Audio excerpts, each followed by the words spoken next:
बैठक हलवूया, तिथं तुम्ही लिहायचा प्रयत्न करा.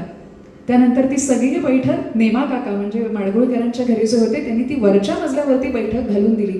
तिथं मध्यरात्रीपासून पहाटेपर्यंत माडगुळकरांचा एकही शब्द लिहून तयार नाही. आणि पुन्हा पुन्हा माडगुळकरांच्या आई आणि पत्नी आणि मुलं येऊन विचारतायत, बाबा झालं का हो, अहो झालं का हो. आणि त्यानंतर पहाटे माडगुळकर वैतागले त्या प्रश्नांना आणि म्हणाले, अगं राम जन्माला यायचा आहे, अण्णा माडगुळकर नाही. तेव्हा एवढ्या बाळंत कळा व्हायच्याच. आणि त्यानंतर पहाटेच्या वेळी अचानक स्फुरण पावलं.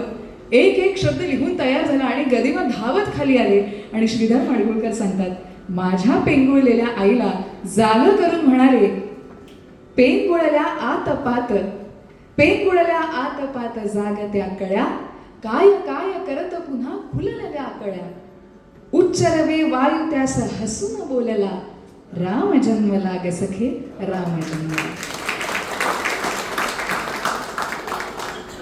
जसं का हो, ही खरंच त्यांची जादू आहे आणि हे सगळं संचित आपल्याला लाभलेलं आहे आणि म्हणून मराठी भाषा समृद्ध आहे.